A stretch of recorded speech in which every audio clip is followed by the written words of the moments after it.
Are people afraid of you, Beth? Uh-huh. Who's afraid of you, Beth? John. Your brother. And what is your brother, why is your brother afraid of you? Because I hurt him so much. Mm-hmm. Okay. And what, at nighttime, what do your parents do to your door? Lock it shut. Why do they lock it shut?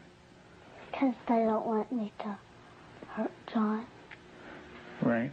And they're kind of afraid of hurting John? Of you hurting John? Mm-hmm. Okay. Are they afraid that you might hurt them? Yep. Would you, Beth? Mm-hmm. When would you do it? Nighttime. Okay. Why would you do nighttime? Because I don't like them seeing me do it. But they can feel me do it. Mm-hmm. And what would you do to him, Beth? Stab him. Okay. What would you stab him with? A knife. The program you are about to see was compiled from the actual therapy tapes of Dr. Ken McGidd, a clinical psychologist specializing in the treatment of severely abused children. Children so traumatized in the first years of life that they do not bond with other people. They are children who cannot love or accept love. Children without conscience who can hurt or even kill without remorse. This film shows the devastating effects of abuse on a child. It also shows that victims can be helped. It is the story of a 6.5-year-old girl named Beth. Do you ever stick pins in people? Mm-hmm. Who? My brother. Okay. Do you do it a little bit or a lot? A lot. Okay. And what are you trying to do to your brother? Kill him. Why do you want your brother to die? Because I was hurt so bad, and I don't want to be around people. Okay. Who else would you like to stick pins into? Mommy and Daddy. What would you like to have happen to them? Die. Jesus could have lived to save Israel, yet he chose to die to save the world. Tim is the minister of a small Methodist church in the South. He and his wife Julie have been married for 12 years. Unable to have children of their own, they decided to adopt. In February of 1984, they received a call from the Department of Social Services telling them they had 2 children available for adoption. They were told that Beth, 19 months old, and her brother Jonathan, 7 months old, were normal and healthy. We did not need children to make our lives complete. We felt secure in ourselves and secure in our relationship, but we wanted to share that with somebody else. And we felt like we had a lot to pass on to a child, and that was what we really wanted to do. And when the phone call came, it was like, at last it's here. It seemed like a miracle. It had happened so quick. We'd heard of couples having to wait 5, 10 years on a child, and here we had 2 young children. It was like the answer to our dream. Their dream became a nightmare when they realized that Beth and Jonathan had severe emotional problems.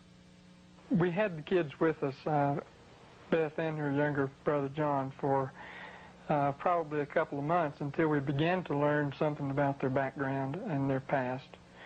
And when we learned it, some things seemed to fall in place about her behavior and John's behavior. From several sources, we discovered that they didn't have enough food to eat.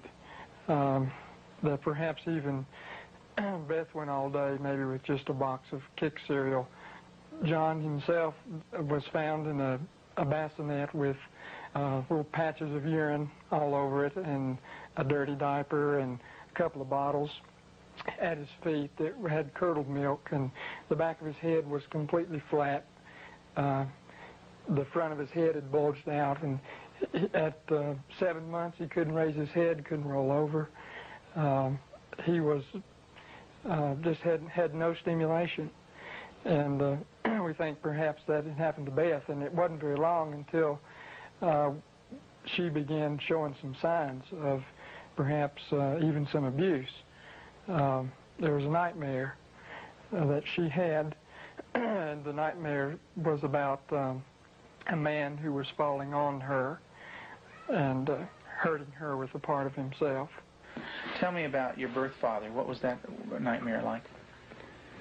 When he touched my vaginas Okay. until it bled, hurt it a lot until it bled, and wouldn't feed me a lot. He'd hit on me, wouldn't be very nice to me. How old were you? 1. And in your nightmare, what happens? I get real scared. Where are you in the nightmare? What happens in the dream? I'm in the house, upstairs. And then what happens, Beth? When he comes upstairs and, hurts. How do you feel when you talk about this? Scared. Like, Where's your birth father? What's he doing? he's right there, and there's his hand. His hand's right there. Where? Right there. You can't hardly see it because it's green. What's it touching? My vaginas. And what is your birth father doing? Hurting it. Your face looks sad. Can you tell me about that? It's crying because there's dots of the tears. Beth had endured severe neglect and abuse as a child. Her birth mother died when she was 1. Because of these early childhood experiences, Beth never developed a sense of conscience, love, or trust for anyone.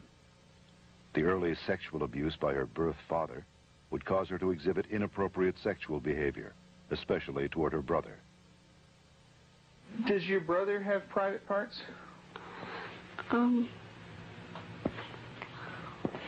Yeah. Yeah. What is his private parts? Penis and butt. And what do you do with your brother, with his private parts, Beth? I heard it. Tell me about it. What do you do? Well, I pinch it, squeeze it, kick it. When you do things to your brother's private parts, what does he say? Stop. Okay, tell me that. Well, he says stop, but I don't stop. Do you hurt him? A lot. Okay. And would you like to do that to other boys? When I caught her with Jonathan one morning, she was molesting him. He was crying and his pants were down, and I said, Beth, what's happening? And she said, I pulled his penis and put my finger up his anus. And I said, didn't he say to stop? And she said, yeah, he did. And I said, did you? And she said, no. Have you ever rubbed your private parts? Do you do it a lot? A lot. How much do you do that? Not every single day in Lexington. I did it every single day until it got real bad and messed up, and I had to go to the doctor, and I did not like it. What do you mean by real bad? Well, it looked real raw, got all kinds of boo-boos on it, germs, a lot of stuff on my hand. And it bled? She started to masturbate at inappropriate times. I remember one time, specifically, when we were at the hospital waiting for Tim to come out. He was there visiting. And Beth and John were in the back seat, and I turned around, and she had her legs spread and was masturbating in a public parking lot. And I had tried to explain to her numerous times before that that's private area. You don't do it in public places. And gone over that with her, and and it never seemed to faze her. And Julie, how often would your daughter masturbate? daily, constantly. Do you have animals, Beth? 4 of them. Can you tell me their names? Clyde, Shuggy, Darcy, and Annie. And Daddy said a day ago that there was a stray cat who did not have a home, so Daddy was taking care of it and took it to the vet when he had his flight to go. And what do you do to the animals, Beth? Stick them with pins. Do you stick them a little bit or a lot? A lot. What are you trying to do to the animals, Beth? Kill them. What do they do when you stick them with the pins? Well, Annie cries. She's a dog. She got baby birds down out of the nest, and we thought maybe she was just curious. So we explained that she could hurt them, put them back, and went through a whole sitting down and talking to her about the problem of it. And the next day we went out to check the baby birds, and they were on the ground dead with their necks broken. Let's talk about what happened once when you were smaller, when you found some baby birds in a tree. What did you do then? I took them out. Mm-hmm. And what did Mom say to you? That the mother will not come back if somebody touches her baby. Mm-hmm. Are the baby birds kind of small? Can you describe them for me? Well, they don't have their eyes open, but they can hear me, and they look up. Are they kind of helpless? Little baby birds? Can they fly? No. Can they run away?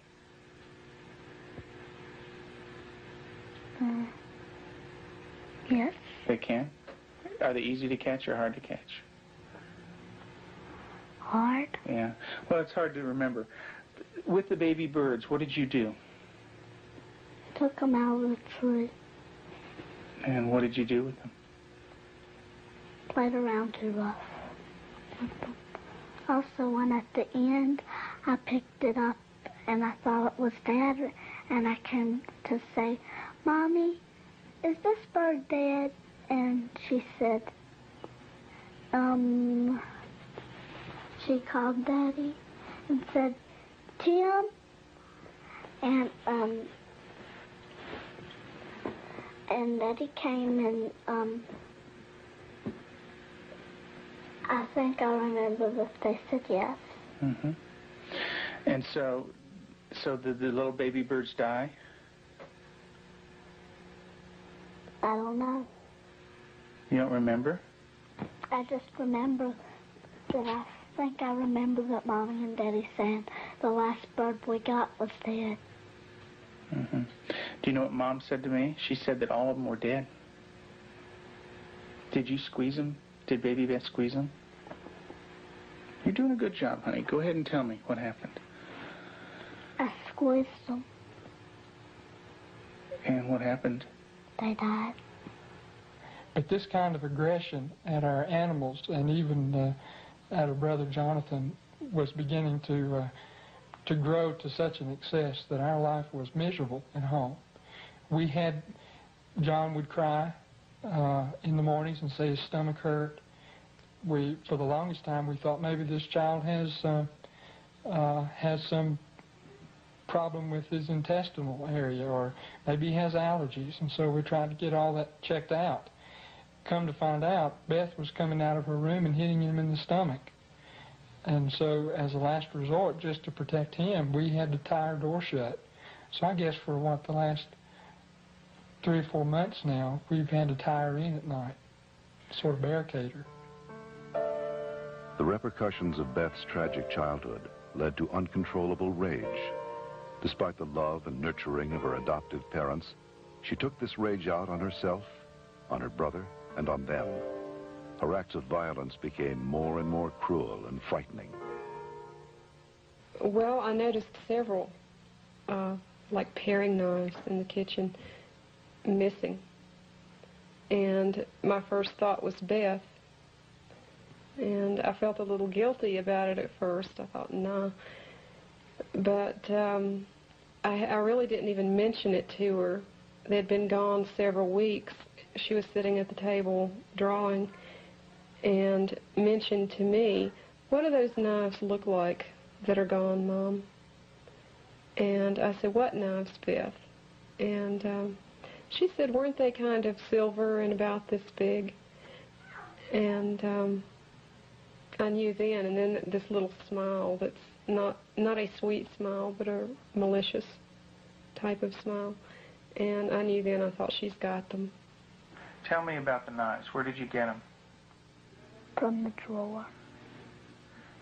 And where else? Do you remember? Mm-hmm. Tell me about it. I got them from the dishwasher. What kind of knives?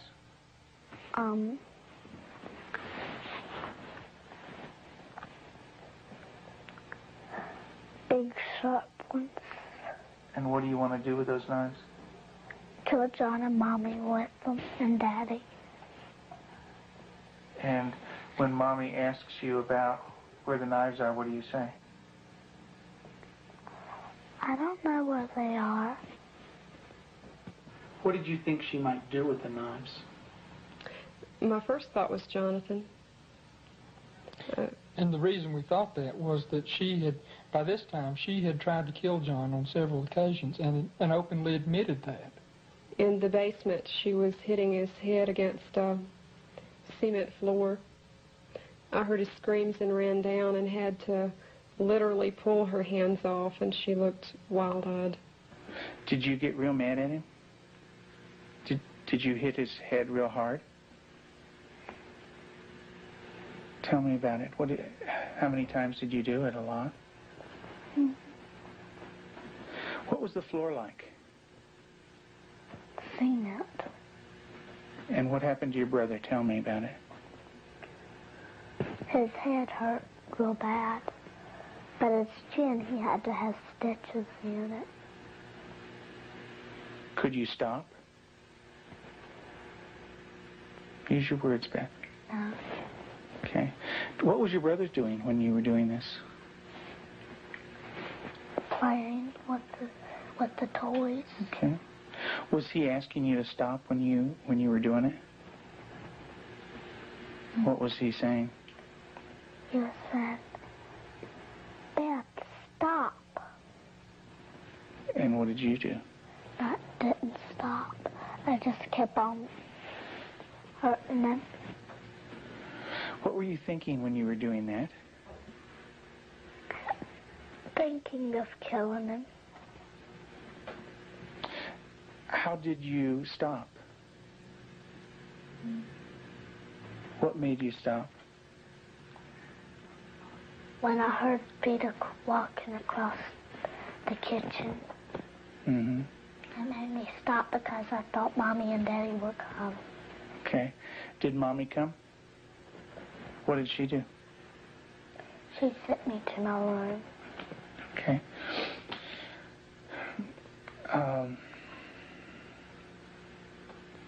And what if Mom didn't stop you? What would you have done? Kept on doing it. And what about... After evaluating the extent of Beth's psychological problems, Dr. McGidd felt that for the well-being of the family, Beth needed to be temporarily separated from them. In April of 1989, her parents brought her to a special home with an expert at raising children with early attachment disorders, especially children who are dangerous to themselves and others. I have children that have killed numerous times. Cold-blooded family members, neighbor children killed them. And they can do it. Makes my blood run cold just thinking about 9 years old. People don't think a 9-year-old is capable of cold-blooded murder, but they are. That attachment break does severe damage to the heart, the ability to care and the ability to love. If they don't care and they don't love, They're capable of anything. We're very strict about everything. Everything is completely monitored. We take complete control because a child who's unattached does not trust. And because they don't trust, they don't allow anybody to be boss of them. So we take complete control. They are not boss of anything. They have to ask to get a drink of water. They have to ask to go to the bathroom. They have to ask to leave our sight. Part of that is because we cannot trust them because of the damage that they've done before. Beth, would you like to say grace, please? Dear Heavenly Father, thank you for this good day and everybody doing good. In Jesus' name, amen. Amen. Amen. They believe that they're evil. They believe they're from the devil. They believe that they are not a person of value. And we have to change that, and we have to build that from a child who's nothing, who's a bad kid in their own mind, to a child who's valuable and loving, and they see themselves as that.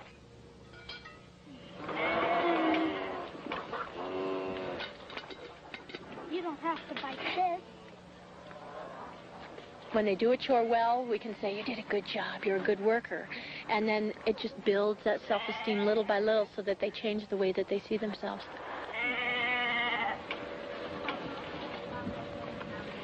Several months into treatment in this controlled environment, Beth had made progress, and her therapist decided to loosen some of the controls. Anybody wants some more? I've seen that. Beth continued to show signs of improvement. She began to develop a sense of right and wrong. She seemed to respond to affection, was more outgoing. Gosh, I don't have to like She went to public school, made friends at the local church, and even sang in the choir. And you're going to go into Sunday school again this morning? Yeah. And get stickers?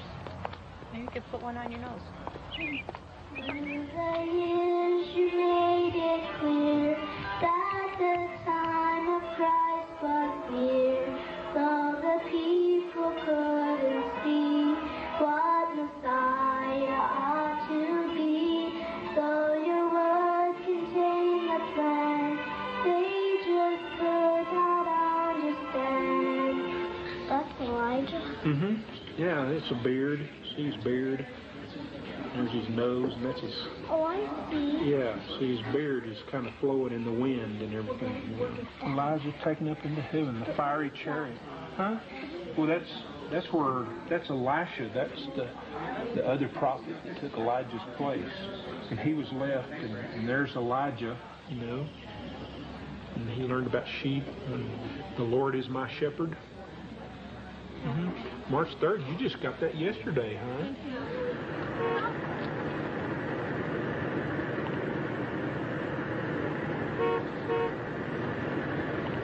In the beginning, we couldn't trust her with anything. She was locked up at night. We had alarms on the door at night so she wasn't sneaking around doing things with the other children.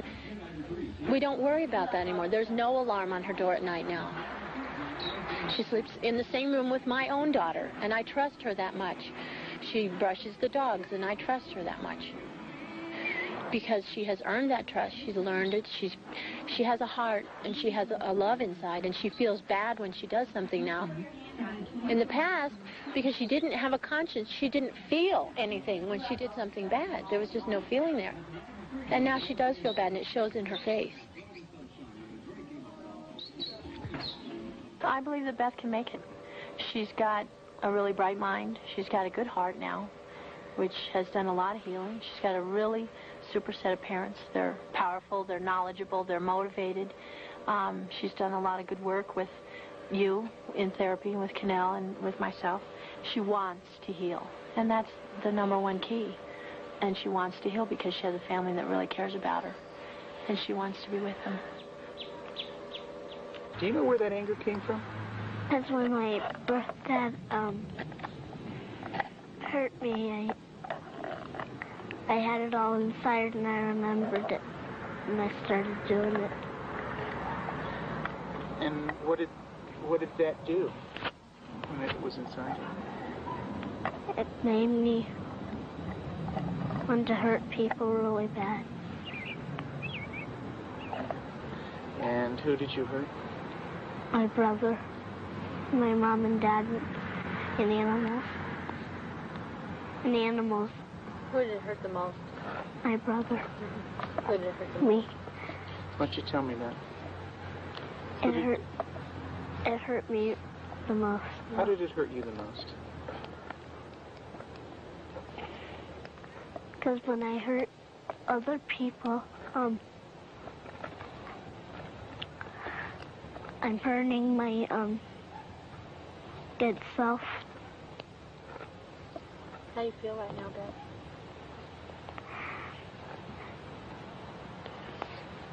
Bad. It's kind of tough to talk about, isn't it? Yes. It is. Beth gave her last interview for this film in December of 1989. Although she had made progress, she would still need extensive therapy. Not all abused children are as deeply scarred as Beth, but all abused children suffer a profound hurt for the rest of their lives. The road to recovery is long and hard for the abused child. There are more than 1 million new victims of child abuse in America every year.